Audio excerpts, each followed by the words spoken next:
We start with Russia, which is holding the third and final day of voting in a presidential election that's expected to keep Vladimir Putin in power for another 6 years.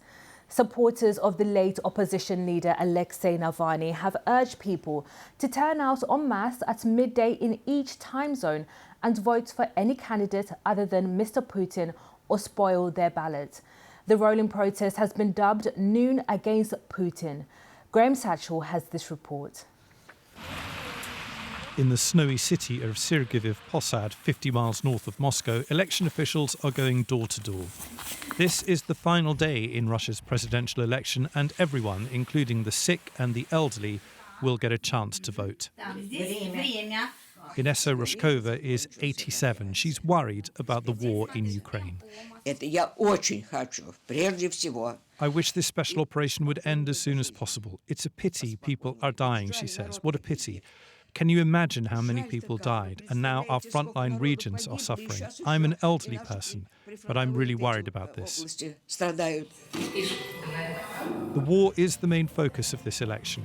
President Putin has turned it into a referendum on his handling of the conflict and, in his words, how he's protected Russia from what he sees as fascism in Ukraine. I came to vote for a man who does everything to ensure that there is no war in the world, this man says, that our country lives and prospers and that there is no fascism in any country, not in Ukraine nor any other part of the world. There have been occasional sporadic protests, but they're tiny in number. This election, like all elections in Russia, is tightly controlled. We shouldn't even call them elections. It's just sort of the song and dance procedure of how Putin is going to become president again. But it's the first time in the wartime. And so that's why they need this to show that it's a referendum on Putin, on his actions, on his future 6 years. And that's why they really make it into a giant show of support. Later this morning, supporters of the dead opposition leader Alexei Navalny are planning a series of larger protests. But that won't change the outcome. Why? Because President Putin's opponents are either in exile, in jail, or dead. Graham Satchell, BBC News.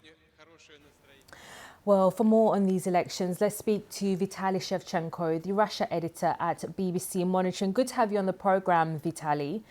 I wondered, what do you think we should be making of these small-scale acts of vandalism that we've seen at polling stations, as well as the military strikes that have been carried out in western and southern Russia, or parts of Russia? When it comes to acts of vandalism at polling stations, this is pretty much the only thing people can do to express their opposition to the main candidate, the only candidate who's going to win, Vladimir Putin, and his policies. There have been reports of people setting fire to ballot boxes and throwing ink inside ballot boxes, and of course they were immediately arrested. There's quite a few things that are unusual about this election, one of which is that several Russian regions bordering Ukraine, they've been under relentless attack targeted by missiles and drones. For example, in Belgorod yesterday, 3 people were killed, at least 3 injured, cars damaged, houses damaged. Ukraine has been blamed by Moscow. The foreign ministry in Moscow has accused Ukraine of trying to disrupt the election, but Ukraine never comments on such attacks. Later today, we're expecting an opposition event. I would hesitate to call it a protest at polling stations in the western part of Russia, particularly in Moscow, organized by supporters of the late opposition leader Alexei Navalny, who are gathering at noon local time. Now it's 1 o'clock in the afternoon in Siberia, and I've been looking at reports of maybe a couple of dozen people gathering at polling stations in places like Novosibirsk are presumably opposition supporters. It's hard to tell what they're doing there because they know if they start openly demonstrating their political position or chanting pro-position slogans, they would face certain arrest as well. So people, gathering there or gathered at noon at polling stations in eastern parts of Russia. I've not heard of arrests on any scale, and the thing to watch out for today is what happens in places like Moscow and St. Petersburg, the biggest two cities in Russia. And what's your assessment of how these elections have gone so far with these acts of violence that we're hearing about, protests that could potentially happen? Does it differ from previous elections since Putin came to power, or is it much of the same? Well, this election is the tightest controlled election that is being held under Vladimir Putin. So previously, I would say that there was more opportunity to express your political position. Right now, so many repressive laws have been passed in Russia limiting the freedom of expression, freedom of protest. So many people have been declared foreign agents, and so many rights organizations have been declared undesirable, that setting fire to a ballot box or pouring ink inside of it, that's the only thing it can do. So this is new. This is unusual, even by Russian standards, and it tells us a lot about the state of political affairs in Russia at the moment. Thank you very much. That's Vitaly Shevchenko, Russia editor at BBC Monitoring. Well, Robert English is Associate Professor of International Relations at the University of Southern California. He specializes in the politics of Russia. He explained what message Vladimir Putin wanted to send with these elections. He wants to send a message to the rest of the world that has his population firmly in hand and has overwhelming public support.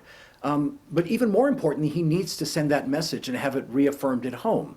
And I think it's at home where it's most worrisome for him. Abroad, we know perfectly well that a population inundated with propaganda, with $1 billion or more spent on getting out the vote, with patriotic festivals, with prizes and concerts. You know, he's staked so much on this that anything less than total victory will show him weak at home. And it won't result in his overthrow anytime soon, but it will be a significant crack, as I say, in his armor in what otherwise has been months of relative success on the battlefield, on the economic front. This would be a slight reversal. Robert English from the University of Southern California there. Meanwhile, Russian authorities say an oil refinery in the Krasnodar region, just east of Crimea, has been attacked by Ukraine. They said the Ukrainian drones were neutralized and a fire has been put out at the Slavyansk refinery as a result of falling debris. Officials said one person died during the attack. Residents in the local town reported hearing at least 5 explosions. Estonia's Prime Minister Kaja Kallas has told the BBC that Russia's President Putin should be taken seriously over his nuclear threats, but also warns that such threats are a trap that Western nations should be wary of. Prime Minister Kallas has also addressed concerns over the upcoming presidential election in the United States and that a Trump presidency which abandoned Ukraine would be giving a victory to Russia. She told my colleague Sumi Somaskander that the world should not ignore frightening messages from President Putin.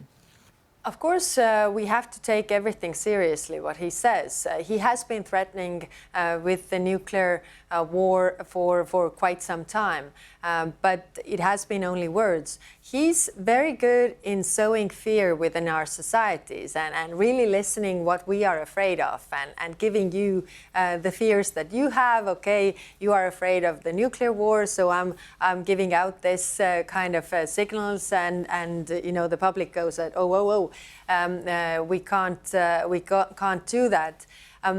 It is a trap of self-deterrence, because if we are afraid, then we start to self-deter, and that is what Putin wants. So we also have to think what Putin is afraid of, and he's actually afraid of going to war with NATO. So he doesn't want that, and we, of course, don't want that either.